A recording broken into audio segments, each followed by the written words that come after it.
Bendita sea la gloria de Dios. Bueno, Apocalipsis capítulo 1. Y yo sé que alguien va a decir, hermano, ¿que no salimos del capítulo 1? Sí, correcto. Salimos del capítulo 1 y está en lo cierto. Sin embargo, en el capítulo 1, verso 11, dije que esto lo iba a explicar una vez que entremos a las 7 iglesias. Apocalipsis 1, verso 11. Que decía, yo soy el alfa y el omega, el primero y el último. Escribe en un libro lo que ves y envíalo a las 7 iglesias que están en Asia: a Éfeso, Esmirna, Pérgamo, Tiatira, Sardis, Filadelfia y Laodicea. Ahora vaya conmigo al verso 18 rápidamente. Verso 18. Y el que vivo y estuve muerto, mas he aquí que vivo por los siglos de los siglos. Amén. Y tengo las llaves de la muerte y del Hades. Escribe las cosas que has visto y las que son y las que han de ser después de estas. El misterio de las 7 estrellas que has visto en mi diestra y de los 7 candeleros de oro. Las 7 estrellas son los ángeles de las 7 iglesias y los 7 candeleros que has visto son las 7 iglesias. Vamos a hablar el día de hoy el misterio de las 7 iglesias del Apocalipsis. El misterio de las 7 iglesias del Apocalipsis. Este va a ser el tema, pero vamos a analizar posteriormente iglesia por iglesia. Voy a hablarles sobre el contexto histórico de cada iglesia, sobre las doctrinas, sobre los mensajes que Jesucristo nuestro Señor le mandó a cada una de las 7 iglesias. Y esto es muy importante porque las 7 iglesias que tomó el Señor como ejemplo en el primer siglo representan a toda la iglesia, a toda la historia del pueblo de Dios en la tierra. Entonces esto es muy importante. Localizaremos también los tiempos en los que vivimos, pero vamos a partir desde el primer siglo y históricamente nos vamos a venir entendiendo la iglesia de Éfeso y el mensaje a los efesios, también comprendiendo a Tiatira, Sardis, a Pérgamo, a todas estas iglesias las vamos a ir analizando una a una. Entonces nos vamos a tomar tiempo en cada iglesia, amén. Pero bueno, es importante que demos esto como introducción, porque se nos revela un misterio aquí, maravilloso. Verso 20, el misterio de las 7 estrellas que has visto en mi diestra y de los 7 candeleros de oro. Ustedes ya saben qué es eso. Las 7 estrellas son los ángeles de las 7 iglesias y los 7 candeleros que has visto son las 7 iglesias. Aquí ya hay una revelación de entrada. Nos dice que las 7 iglesias o los 7 candeleros son las 7 iglesias. Entonces tenemos que entender este pasaje desde el punto de vista judío. O sea, contextualmente el texto, el pasaje es un contexto hebreo, es un contexto judío. Aquí está la palabra candelero, que es el menorá judío. El candelero de oro que se utilizaba en el templo, pues bueno, en hebreo es menorá. Y ahorita les voy a decir lo que significa menorá. Y vamos a profundizar un poquito en el menorá o en el candelero de oro para poder entender por qué el Señor, vean, la mirada de Dios, cuando Él ve a la iglesia, Él la ve como un menorá. Bueno, yo no estoy aquí mintiendo, ahí lo dice el capítulo 1 Apocalipsis, lo digo siempre, yo no escribí la Biblia, esta es la mirada de Dios. Cuando Él ve a la iglesia, la ve como un menorá. Por eso el apóstol no entiende bien y le dice, los 7 candeleros que has visto, porque no entiende bien, son las 7 iglesias. Ah, ya entendí. O sea, tú ves a la iglesia en forma de menorá. Esa es la mirada de Dios. Amén. Entonces el misterio está revelado. Entonces Dios mira a la iglesia como un menorá, como un candelero. Y vamos a ver, o candelabro también, esta es la otra palabra que se utiliza o se traduce. Pero el hebreo dicta menorá. Y esto es lo que vamos a investigar ahorita, poco a poco. Primero, antes que todo, el número 7 en toda la Biblia juega un papel importantísimo. Desde Génesis a Apocalipsis aparece el número 7. Y yo les voy a resumir, vean ustedes nada más, les voy a resumir de forma inmediata el número 7, tanto en el Antiguo como en el Nuevo Testamento. Y me disculpan si voy un poquito rápido, porque es la introducción. Amén. Fíjense bien, primero, lo que tiene que inmediatamente señalar es que cuando usted lea o investigue en un texto bíblico, el número 7 siempre va a connotar, a significar plenitud, perfección y conclusión de alguna cosa. Son tres cosas fundamentales para entender y para aprender a descifrar el número 7 en la Biblia. Plenitud, perfección y conclusión de alguna cosa. Por ejemplo, plenitud o perfección. En el caso de perfección es cuando se le aplica a Dios. El 7 corresponde a la perfección de Dios. O sea, a todas las perfecciones divinas. Sea lo que sea todo eso que estoy mencionando, bendito sea para siempre, pero representa la totalidad de la grandeza perfecta de Dios. Esto es el número 7. Pero también con relación al mundo, cuando se aplica en la tierra, connota el número plenitud o conclusión de algo. Bendita sea la gloria. Porque si pensamos en Dios, pues Dios no concluye, porque Él es sin principio, sin fin. Dios nunca comenzó, Dios nunca inició su existencia, Dios no nace, no crece, no va desarrollándose poco a poco, no va adaptándose, actualizándose, porque Él es un ser que existe en sí mismo. A esto le llamamos en teología aseidad, que Dios es un Dios aseico, o sea, posee aseidad, existencia en sí mismo. Tú recorres tu mente hacia el pasado, hacia atrás, y tu mente quizá no comprende, no entiende y dice, alguien tuvo que crear a Dios.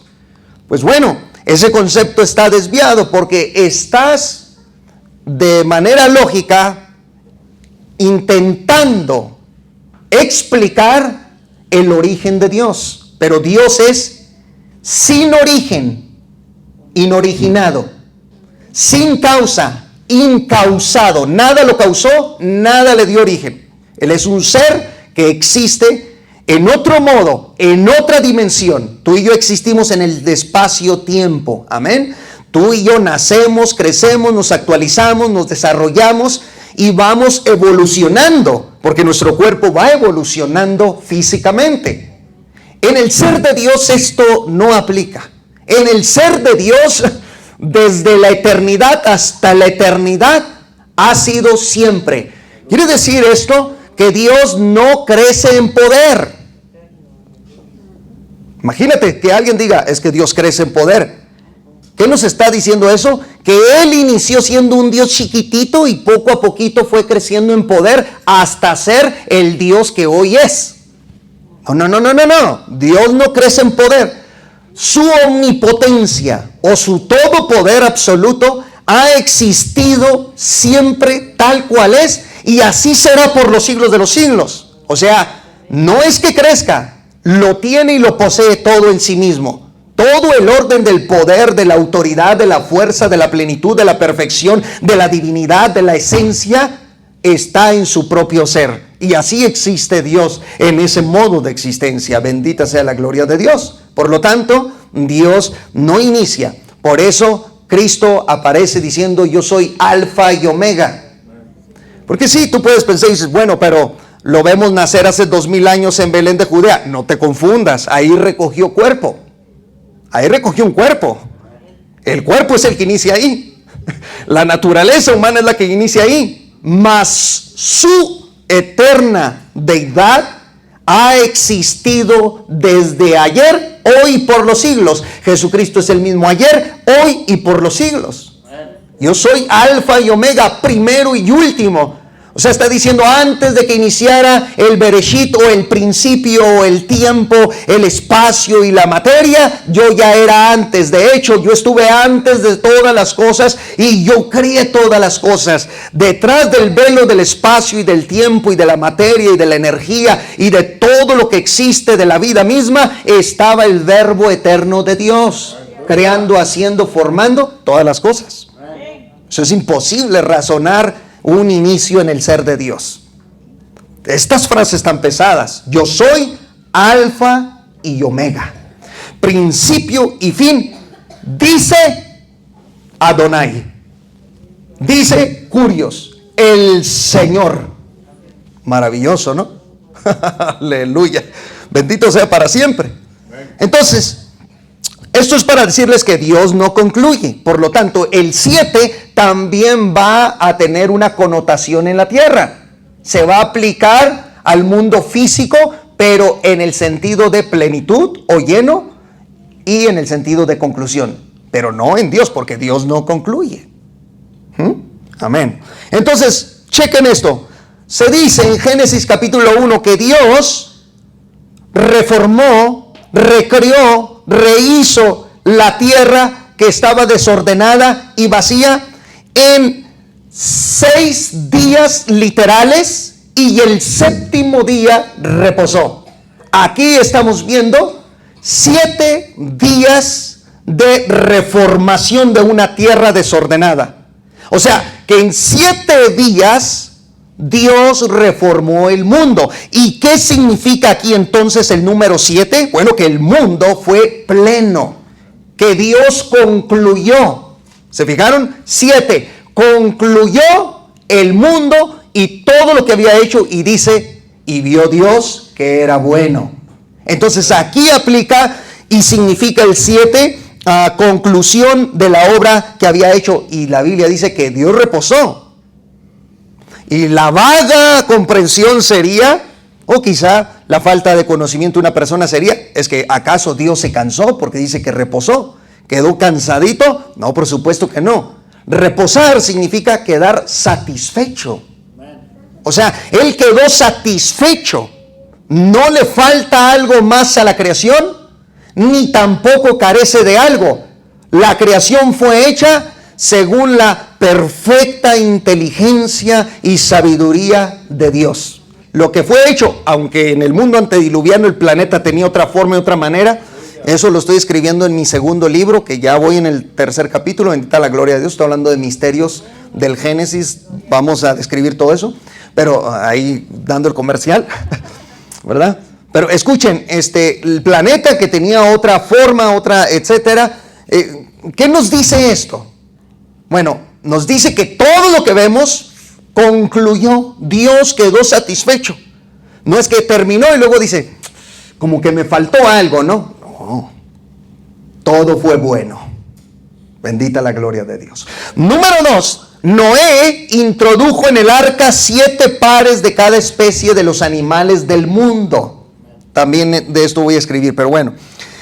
Con estos pares, el mundo postdiluviano sería pleno, o sea, se llenaría. Bien, 7 pares de todas las especies de los animales, para significar que el mundo postdiluviano, o sea, después del diluvio, posterior al impacto diluviano, el mundo se iba a llenar, plenitud. Aquí el 7 pares implica y significa también plenitud. ¿Están notando? Impresionante. 7 vacas flacas, 7 vacas gordas, fue las que vio el faraón. Las flacas anunciaban una escasez de alimento, y obviamente las gordas una abundancia plena de comida. Bendita sea la gloria del Señor. Asimismo vio las 7 espigas llenas y vacías, pero hablaba de una escasez total y de una abundancia plena. Aquí el 7 de nuevo nos está significando en este sentido plenitud. Bendita sea la gloria de Dios. Estamos comprendiendo un poco. El sacerdote se dice que rociaba con sangre el sacrificio por los pecados 7 veces. En Levítico 4:6 se nos dice que el sacerdote 7 veces rociaba con sangre para el perdón de pecados. Así simbolizaba la purificación completa, que había sido completa. Amén. Ok, Israel dio 7 vueltas a la ciudad de Jericó. En este sentido, se estaba manifestando la plenitud de la victoria. Y también que la victoria, o sea, la guerra que levantaron en contra de Jericó, había obtenido una victoria total, una victoria plena. También, obviamente, estaba representando que la guerra había sido satisfactoria. Bendita sea la gloria de Dios. Bien, Naamán el leproso se sumergió 7 veces. Yo recuerdo aquel antiguo canto que dice: las aguas del río de Jordán, ¿verdad?, limpiaron la lepra de Naamán. Pero no es cierto, ese canto no es cierto. Deje los regaños, ese canto no es cierto. No fueron las aguas, fue la obediencia. Las aguas no tenían poder, dijo Naamán, son las aguas más rebotadas que existen. Fue la obediencia a la palabra.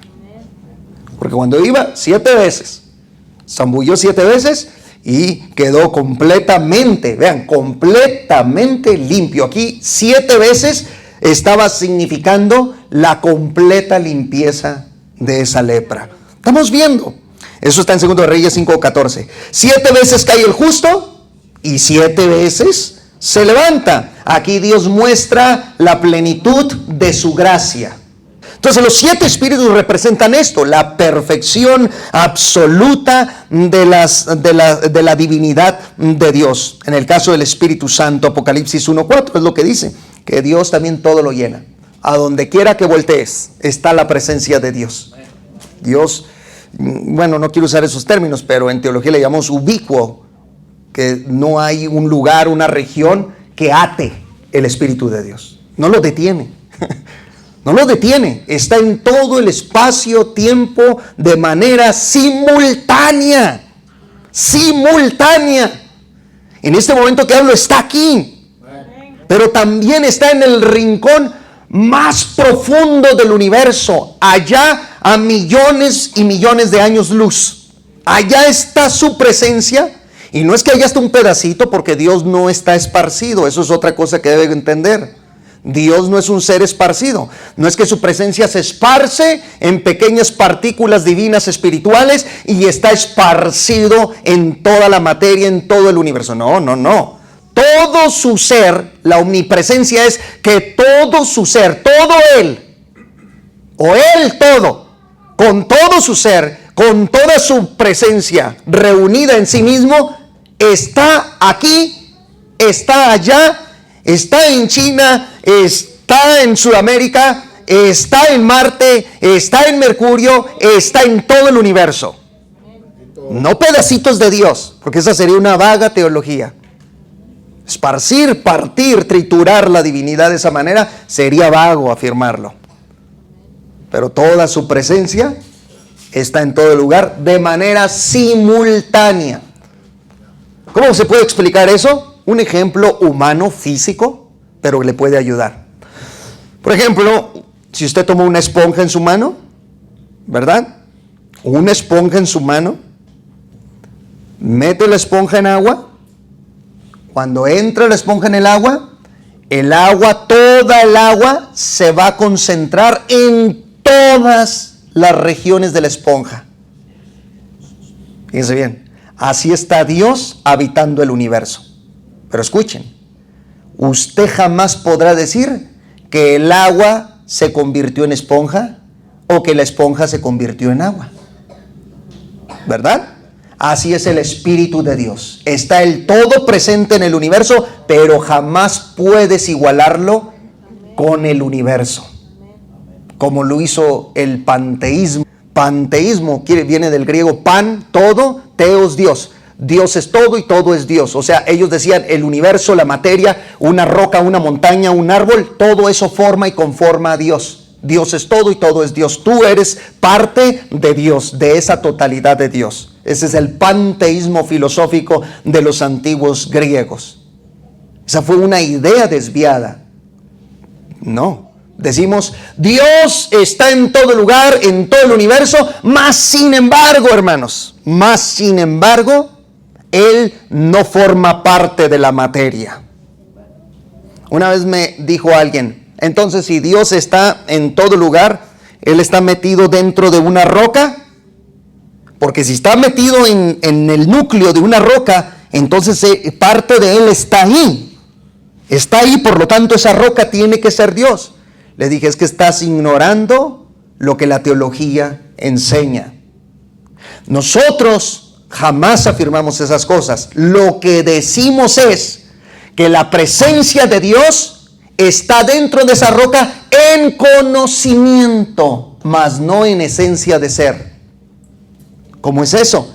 Que Dios, con su presencia de conocimiento, está dentro de esa roca, conociendo, entendiendo todo lo que está dentro de esa roca, mas no se hace uno o se une con esa materia. ¿Sí me estoy explicando, hermanos? Tratando de dar ejemplos humanos. Muy bien. Hay 7 candeleros de oro que representan la totalidad de la luz divina, alumbrando a través de la iglesia en este mundo.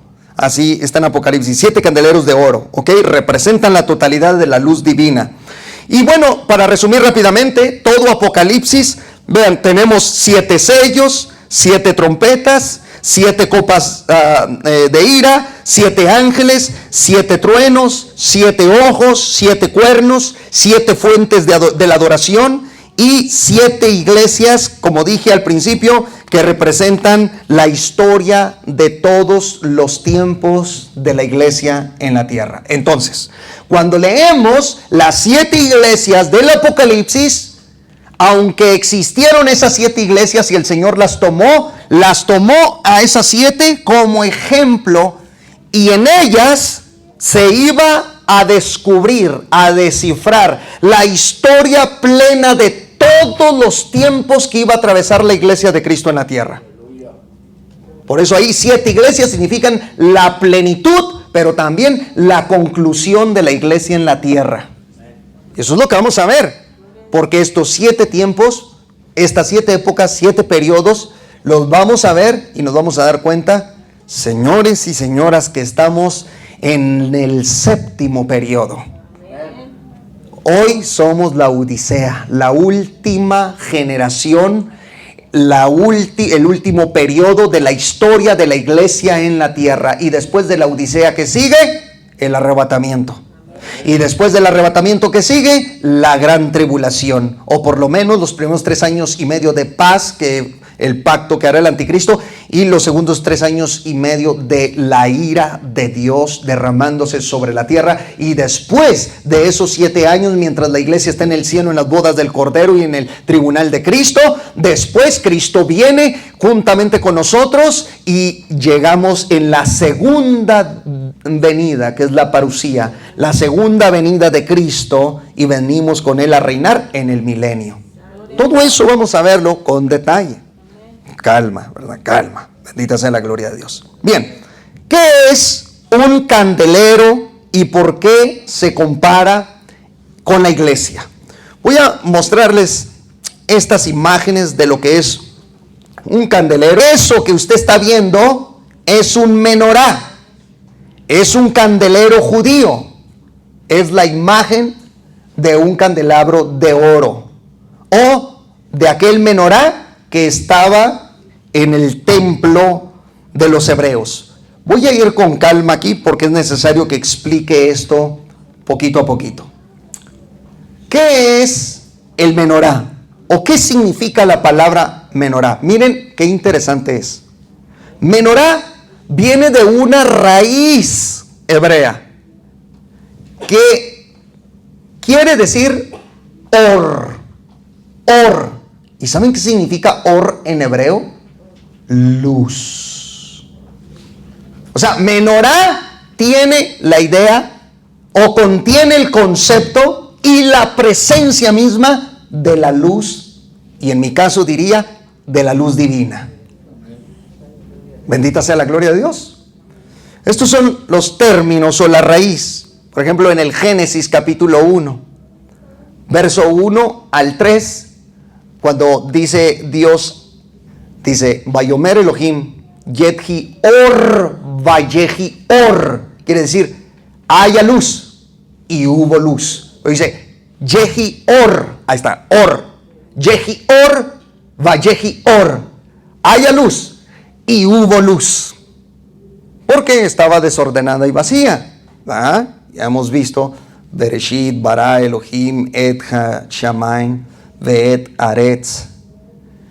haaretz hayetach tohu vavohu vechoshech al peni tehom beruach Elohim benachiref al peni shamaim vayomer Elohim yehi or vayehi or. Génesis en hebreo, Génesis 1, verso 1 al 3. Ahí está la idea de la luz. Y la tierra estaba desordenada y vacía, y las tinieblas estaban sobre la faz del abismo. Y luego aquí dice, y dijo Dios, Vayomer Elohim, y dijo Dios, sea la luz. Yehior Vayehior, y dijo, y hubo luz. Cuando dije al principio que Dios, cuando ve a la iglesia en la tierra, la ve en forma de un menorá, ahorita vamos a revelar eso. ¿Por qué? Porque Dios ve a la iglesia, los ojos de Dios miran a la tierra y nos ve en forma de menorá. Bendita la gloria a Dios. Sí, muy bien, hermanos. Es una estructura, como la tienen ahí, vea, es una estructura de oro. Si usted nota, tiene 7 brazos. Pero cheque usted en esa imagen, 6 brazos horizontales, 3 a la izquierda, 3 a la derecha y un brazo medio de forma vertical. Porque los otros están localizados horizontalmente, o sea, hacia los lados, van hacia los lados, es horizontal. Pero vean el brazo medio, es vertical. ¿Ok? Estos son puntos significativos para tratarlo de las 7 iglesias del Apocalipsis. Muy bien, estos 7 brazos servían como lámparas de aceite que ardían constantemente, porque dije que menorá tiene la idea y la mantiene desde siempre y perpetuamente de luz, or. Amén. Éxodo capítulo 27, abra la Biblia en Éxodo capítulo 27, rápidamente por favor, y el verso 20. Y mandarás a los hijos de Israel que te traigan aceite puro de olivas machacadas para el alumbrado, para hacer arder continuamente las lámparas, o sea, el menorá. Aquí las traducciones también, el menorá se traduce como lámpara también. En el tabernáculo de reunión, fuera del velo que está delante del testimonio, las pondrá en orden Aarón y sus hijos para que ardan delante de Yahweh desde la tarde hasta la mañana como estatuto perpetuo de los hijos de Israel por sus generaciones.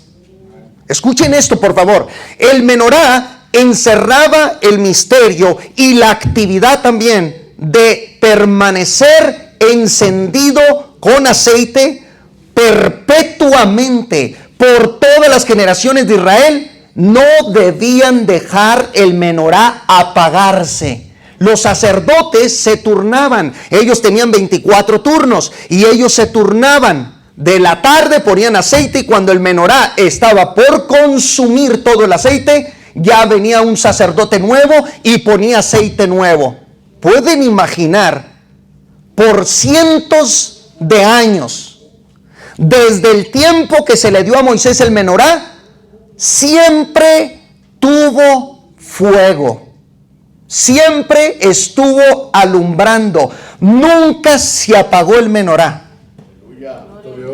Morían los sacerdotes y pasaban las generaciones, pero sería una tragedia terrible dejar apagarse el menorá. Entonces es muy importante porque Dios ve a la iglesia como un menorá. Escúchenme por favor, nada más por estos minutos. Miren, vean, rápidamente, no lo tenía aquí, pero se los voy a decir. ¿Se acuerdan ustedes del llamamiento de Samuel? ¿Se acuerdan? ¿Qué dice? Y antes de que el menorá se apagara, Yahweh llamó a Samuel. Porque los hijos de Elí y el sacerdocio de Elí, el sumo sacerdocio de Elí y sus hijos, eran los sacerdotes, pero estaban en pecado y en desobediencia y hacían el mal y violaban a las mujeres a la entrada del tabernáculo o las prostituían. Tenían un pecado terrible. Y escuchen esto, por favor.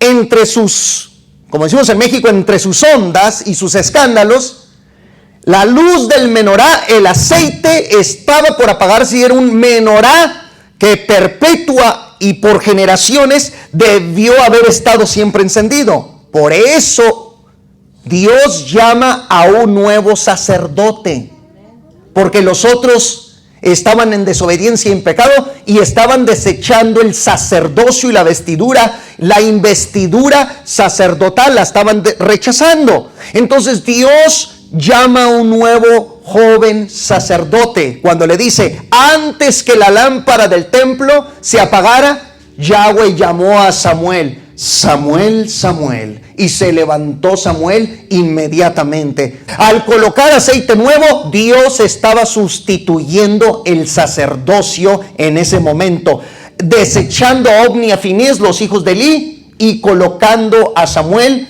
como juez, como profeta y como sacerdote. Gloria a Dios. Mira que si tú no quieres el aceite, alguien más se levanta. Bueno, no estoy predicando ahorita, no, sino ahorita traíamos un mensaje ahí. Estamos enseñando, bendita sea la gloria de Dios. ¿Estamos entendiendo? El menorá entonces estaba compuesto así: oro puro, el oro símbolo de la divinidad y del valor de las cosas sagradas. Los 7 brazos que dijimos, tenía copas por donde salía el fuego. Tenía flores de almendro y era de una sola pieza labrada a martillo.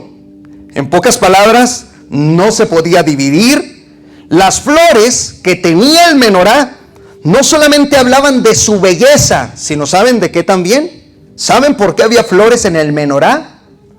Porque en el menorá estaban escondidos los secretos del Edén, del paraíso.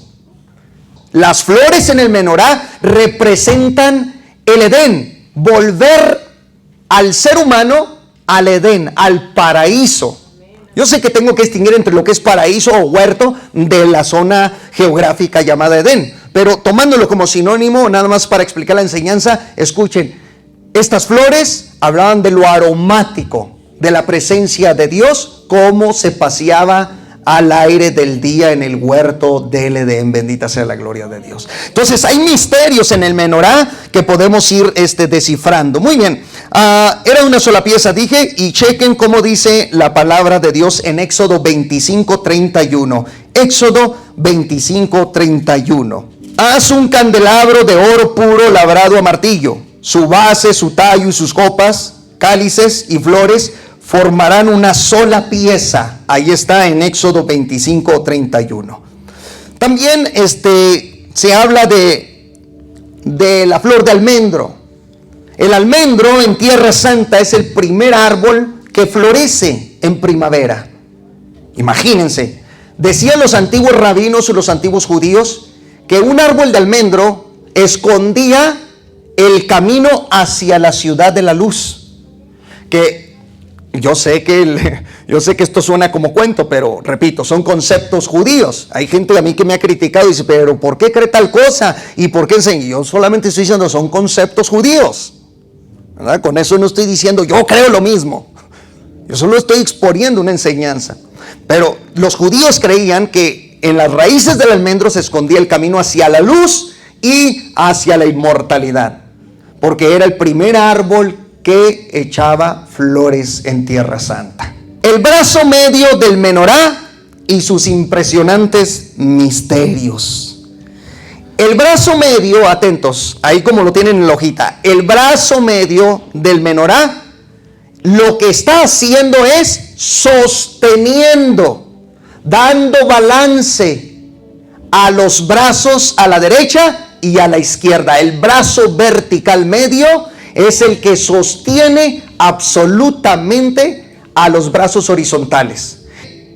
Para que no haga esto, el brazo medio sostiene, es firme, es fuerte.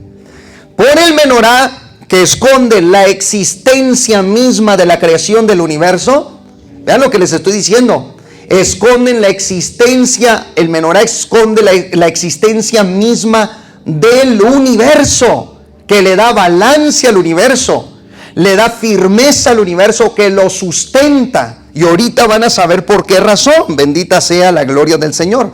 Ahora, el menorá arriba tenía una forma de copas por donde salía el fuego. ¿Las ven? ¿Sí las ven? Esas copas, viéndolas desde arriba, son 7 copas circulares, perfectas. O sea que Dios, al mirar el menorá en el templo, estaba mirando 7 círculos ardiendo en fuego.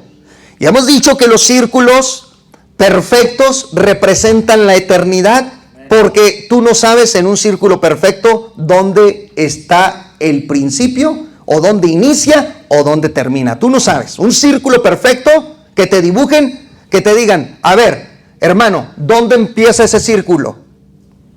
Descubra dónde empieza. Sí, pues lo dibuja tu hijo, pues claro, no lo va a dibujar todo huevudo y chueco. Va a decir, aquí empezó. Estoy hablando de un círculo perfecto. Tú no sabes dónde inicia ni dónde termina. Es un misterio profundo. La eternidad está estructurada de forma circular. Quiere decir que aquel mundo en la eternidad está de manera circular. Bendita sea la gloria de Dios. Estoy aquí expandiendo ya algunas cosas interesantes. Por eso dice que Ezequiel mira ruedas, no así, sino así. Dice que vio ruedas del carruaje divino de Jehová. Vio 4. 1, 2, 3, 4. Pues es el carruaje de Jehová, como los antiguos reyes eran portados en los tronos. Eran portados en tronos y ahí los llevaban a los antiguos reyes. Los querubines de gloria son los que portan el trono de Yahweh y lo llevan cargando, pero esos círculos son las bases del trono. Cuando tú lees que el profeta Elías, que el profeta Elías fue arrebatado, no se lo llevó un carro de fuego. Como muchos piensan y hasta existe un canto que dice que el profeta Elías subió en un carro de fuego a la eterna gloria. No es así. En la Biblia dice que un carro de fuego descendió y separó a los 2 profetas, puso a Elías a la derecha y al profeta Eliseo a la izquierda, y Elías subió al cielo, dice la escritura, en un torbellino. Un torbellino lo jaló, lo arrebató, lo introdujo a la eternidad, y así es como el profeta fue arrebatado. Pero no debemos de pensar que fue el carro de fuego. Es decir, ¿y qué era el torbellino? El torbellino pues representaba la manifestación de una de las bases del trono de Yahweh.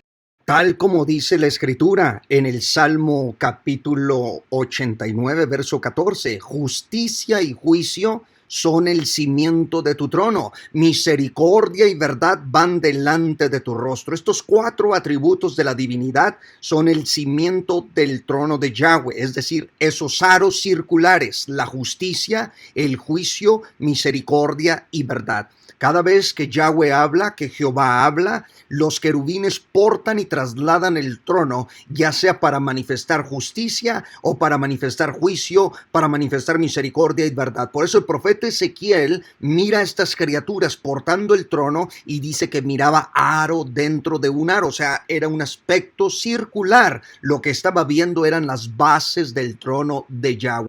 Entonces, estas copas circulares que emanan fuego, vistas desde lo alto, es una clara representación de la eternidad y su conexión con el mundo físico temporal, con el mundo espacial, el mundo físico. Desde el trono, Yahweh mira hacia el menorá y miraba 7 círculos perfectos. Como dije ya anteriormente repetidas veces, estaban representando el mundo espiritual, el mundo ilimitable, de lo imposible, el mundo de la eternidad. Ahora bien, hay algún misterio también que podemos obtener del menorá. Por ejemplo, en este candelero podemos ver la representación clara del Padre. El oro, porque era de oro el menorá, el oro es símbolo, es una representación de la deidad, de la divinidad. Estaría representando al Padre. El Hijo está representado como el brazo medio y el Espíritu Santo ardiendo en la plenitud de todas sus perfecciones del conocimiento divino. ¿Qué es eso? Pues quiero decirles una cosa, estamos hablando del Rey de Reyes, de aquel que posee el conocimiento absoluto en sí mismo. Lo que estamos viendo aquí es un misterio profundo escondido en el menorá. El Padre, el Hijo y el Espíritu Santo estaban representados en el menorá. Hay una tradición antigua con la cual traté hace tiempo, una tradición entre el pueblo judío. Se cree que lo que vieron los israelitas, o mejor dicho, Moisés en la zarza ardiente, fue la figura de un candelero, es decir, de un menorá, soportado por un brazo medio. Voy a leer el pasaje, porque el brazo medio que está sosteniendo, si es así el caso, y la zarza realmente ardía en forma de un menorá, porque se dice que los judíos de ahí obtuvieron la idea, el concepto de hacer un menorá. Bendita sea la gloria del Señor, porque la figura que vio Moisés era en realidad un menorá. Pero miren, el brazo medio, el que estaba en medio de esa zarza era el ángel de Jehová o el mensajero de Jehová, del cual la mayoría o una gran cantidad de teólogos y de eruditos han dicho que hace referencia o se refiere a la preexistencia del Hijo de Dios. En Éxodo capítulo 3, verso 2 leemos: y se le apareció el ángel de Jehová en una llama de fuego en medio de una zarza. Vean, en medio de una zarza. Y él miró y vio que la zarza ardía en fuego y la zarza no se consumía. Bueno, es aquí donde se dice que Moisés está observando la figura de un menorá. Y el brazo medio, en este caso, es el ángel de Yahweh, es el mensajero de Jehová, del cual han dicho algunos teólogos que es el preexistente Hijo de Dios. Si este es el caso, como estamos observando en este pasaje, y estamos mirando, porque el ángel de Jehová, una cosa es que la Biblia describa, por ejemplo, un ángel del Señor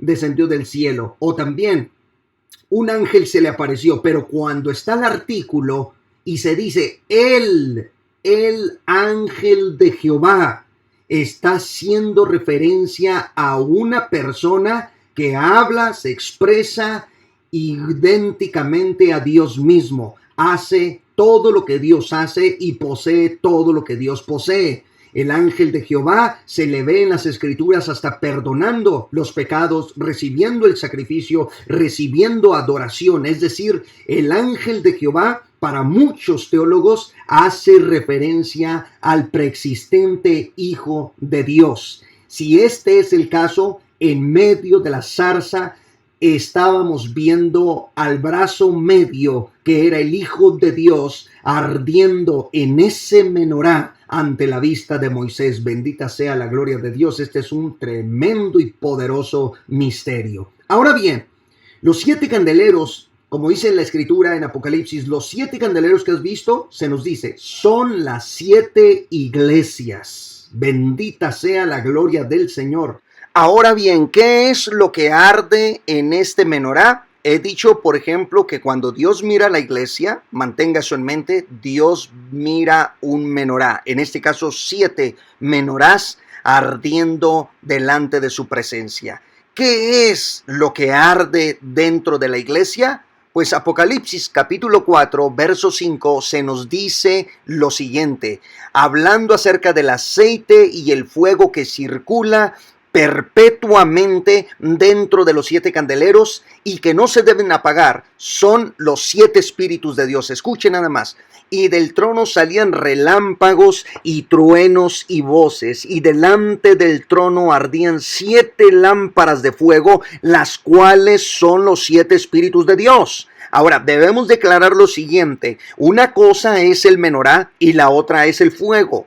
En el caso de la iglesia está representada en el menorá, pero la iglesia no es el fuego. El fuego es aquel que el Espíritu Santo hace fluir dentro de la iglesia, mientras que el Hijo de Dios está sosteniendo como brazo medio los brazos verticales que salen del menorá, es decir, la iglesia que existe en una existencia, válgase la expresión, en una existencia horizontal, mientras que el brazo medio existe en sí mismo de forma vertical, apuntando y conectando el cielo con la tierra y sosteniendo a la iglesia. Bendito sea el Señor por su palabra. Este es un gran misterio. Ahora bien, para darle base a lo que venimos diciendo con relación al brazo medio ubicado en los 7 candeleros, vea lo que dice Apocalipsis capítulo 1, verso 12.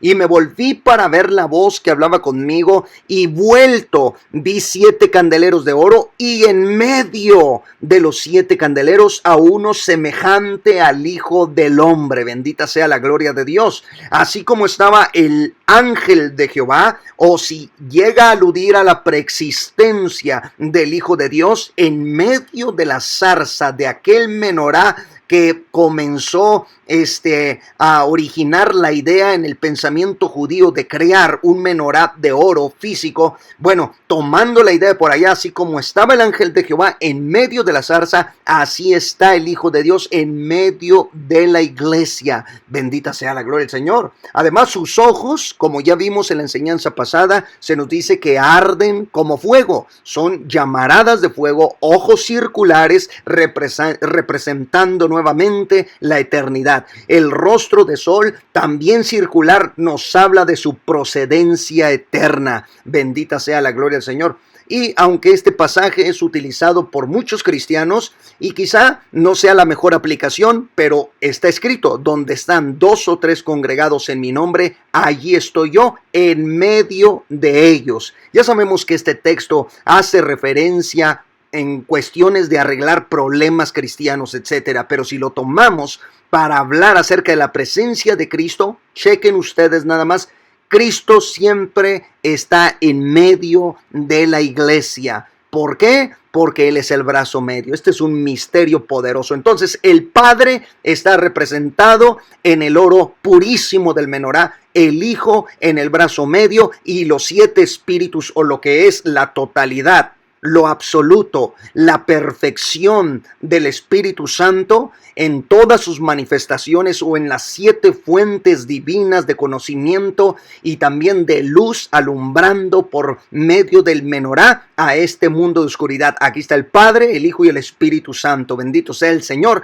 Escondido el secreto en el menorá judío. Ahora, un dato importante que debemos saber es que el menorá judío se perdió después de la invasión romana en el año 70 después de Cristo.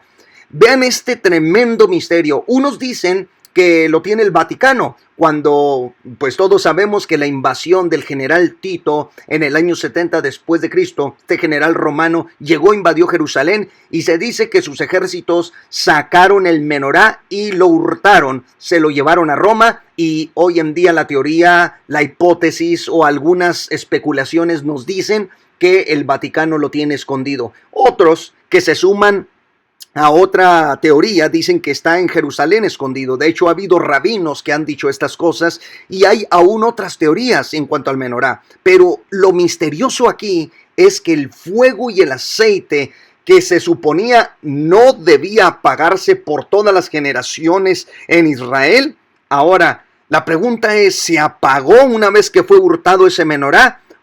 Escuchen esto nada más. Ese menorá físico del judaísmo no se necesitaría más, porque el fuego del Espíritu Santo que ardía en ese menorá cobró presencia en el nuevo candelero de oro que Dios preparó en Hechos capítulo 2, verso 1 al 4. Vean este misterio. Cuando llegó el día de Pentecostés, estaban todos unánimes juntos, y de repente vino del cielo un estruendo como de un viento recio que soplaba, el cual llenó toda la casa donde estaban sentados, y se les aparecieron lenguas repartidas como de fuego, asentándose sobre cada uno de ellos, y fueron todos llenos del Espíritu Santo, y comenzaron a hablar en otras lenguas, según el Espíritu les daba que hablasen. ¿Qué es lo que estamos viendo aquí? pues estamos viendo el inicio, el origen del nuevo menorá. Así se hayan hurtado el menorá físico, el menorá que estaba en el segundo templo, cuando llegó Tito con todos sus escuadrones, y así se lo hayan robado y se lo hayan llevado para Roma. Quiero decirles que según Hechos capítulo 2, verso 1, el fuego y el aceite cayó sobre el nuevo menorá que era la iglesia de Cristo. Esta es la razón por la cual estoy diciendo que cuando Dios ve a la iglesia, la ve como un menorá encendido desde la eterna gloria. Bendito sea el Señor para siempre, bendita sea su gloria. Un detalle también importante que no debemos de olvidar es que así como el menorá judío se encontraba en el templo y en el lugar santo, esto es importante, estaba ubicado en el lugar santo aquel menorá judío, así como estaba ese menorá ardiendo en el lugar santo, así están los 7 candeleros de oro ardiendo por la presencia del Espíritu Santo y siendo sostenidos por el Hijo de Dios en el santuario celestial, es decir, ante la mirada de Dios o delante del trono, en la sala del trono hacia el santuario celestial. Ahí se encuentra los 7 candeleros o los 7 menorá, representando ya en la eternidad a la iglesia del Cordero. Bendito sea el Señor, aleluya. En cuanto a la frase, los 7 ángeles de las 7 iglesias que miramos, ¿verdad? En el capítulo 1 al inicio, sobre los 7 ángeles existen algunas interpretaciones, porque no todos están de acuerdo en una de las interpretaciones tradicionales, la cual sostiene que aquí el ángel hace referencia a un obispo, a un pastor o a un anciano, a un líder, un líder de la iglesia. Y hay quienes, al no estar de acuerdo, pues bueno, difieren y afirman que estos 7 ángeles hacen alusión a 7 criaturas celestiales, es decir, a ángeles que en el mundo espiritual de alguna forma fueron enviados para proteger los 7 periodos o los 7 tiempos de la historia que cruzará la iglesia en la tierra. Por ejemplo, a cada iglesia se le dirige una carta, y esto es importante que lo sepamos porque más adelante o quizá para la siguiente enseñanza vamos a tratar ya sobre cada una de las iglesias, pero las vamos a estudiar por separado. Iglesia por iglesia vamos a mirar el mensaje que es dirigido, por ejemplo, a la iglesia de Éfeso, a la iglesia de Esmirna, y también acerca del tiempo en el que vivieron, del contexto doctrinal y teológico que les tocó vivir. Pero bueno, en cuanto a los 7 ángeles, como les digo, hay quienes dicen, basándose en la idea de la palabra ángel, pues bueno, hay quienes interpretan y dicen que aquí ángel es posible que se refiera a un pastor o a un líder principal que dirige, que enseña a la iglesia, y es a este líder o a este pastor, anciano, etcétera, a quien les dirige el Señor la carta. Por ejemplo, en el capítulo 2, verso 1 se nos dice: escribe al ángel de la iglesia de Éfeso. En el capítulo 2, verso 8, dice: escribe al ángel de la iglesia de Esmirna.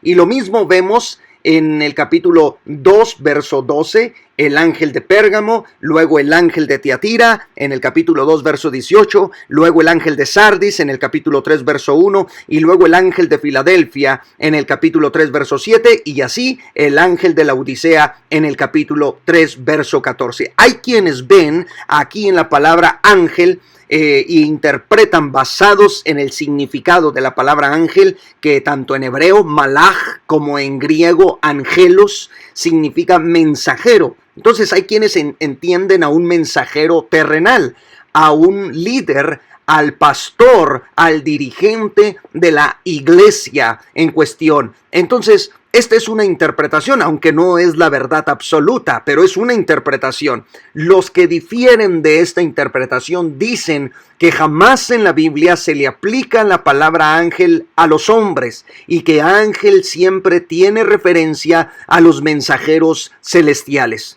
Bueno, ¿quiénes son en verdad o en realidad estos 7 ángeles entonces? En estos versículos, primero lo que tenemos que analizar es lo que muchos hasta la fecha sostienen, que ángel en hebreo malaj, repito, y en griego angelos, también en latín angelus significa mensajero. Y los que sostienen esta idea se basan en que efectivamente la palabra ángel fue aplicada, por ejemplo, al Señor Jesucristo. A Jesús se le aplicó la palabra ángel en el sentido de mensajero, no porque Jesús fuera un ángel, ¿verdad? No por ese sentido, porque el Señor Jesucristo no era un ángel, Él era el Hijo y es el Hijo eterno de Dios. Entonces, aquí en Malaquías capítulo 3, verso 1, dice la palabra del Señor, hablando del Señor Jesucristo. Se dice así: he aquí yo envío mi ángel, he aquí yo envío mi mensajero. Está diciendo, he aquí yo envío mi malaj, envío mi ángel. Aquí la palabra ángel se le aplica a Cristo. Vuelvo y repito, no porque Jesús fuera un ángel o una criatura, sino porque aquí se hace referencia al mensaje que portaría el Hijo de Dios. Bendito sea el Señor. Por eso fue llamado mensajero, o sea, angelos. También a Juan el Bautista se le aplica el término o la palabra mensajero, angelos, como está escrito en Mateo capítulo 11, verso 10. Cuando se dice, envío mi mensajero. Ahí en la frase, envío mi mensajero, la palabra griega para mensajero ahí es angelos. Entonces, en este sentido, la palabra ángel se le está aplicando a un líder, a un profeta, a un hombre de Dios. Lo mismo sucedió en cuanto a Cristo. Hasta el mismo Ageo fue llamado ángel del Señor en el capítulo 1, verso 13. Como dice, entonces Ageo, ángel de Jehová. Obviamente aquí estoy tomando la traducción literalmente, aunque obviamente se nos dice en ese pasaje que Ageo era el enviado de Jehová. La palabra y enviado en el griego, en el hebreo y también en el griego de la Septuaginta está traducida como angelos. Muy bien. Los que sostienen que los 7 ángeles apocalípticos que cuidan, guardan, protegen, orientan, oran por la iglesia, hace referencia a hombres, a líderes, a pastores. Bueno, se basan en estos pasajes y en algunas otras referencias, aunque de escasa evidencia, pero se basan en estos términos. Quizá también les ayude el hecho de que en las antiguas asambleas del primer siglo, en las antiguas congregaciones o las iglesias primitivas que estaban conformadas mayormente por judíos, en aquel tiempo el líder principal de cada asamblea era llamado Shiliach Tzibur en lengua hebrea, y de hecho hasta la fecha creo siguen esta tradición todavía las sinagogas actuales. Pero el Shaliach Tzibur, que literalmente significa un mensajero público, fíjense bien nada más, un mensajero público significa Shaliach Tzibur. Entonces, esta tradición que se ha mantenido históricamente en las sinagogas judías, con relación a este mensajero público, tenía la misión de guiar al pueblo a la oración, de hacer los anuncios para la congregación y también de presentar la correspondencia recibida para la asamblea. Esta es una tradición que se ha mantenido en las sinagogas judías. Entonces, este mensajero era el que recibía la correspondencia, recibía las cartas y las leía en la asamblea. Entonces, es posible que los 7 ángeles apocalípticos que reciben la correspondencia enviada por el Señor Jesucristo acerca de los 7 mensajes que lanza el Salvador para todas las iglesias de aquel tiempo, de nuestro tiempo y de toda la historia de la iglesia, es posible que haga referencia a los líderes de la iglesia. Digo, basándonos en esta tradición, obviamente, y en los textos antes leídos.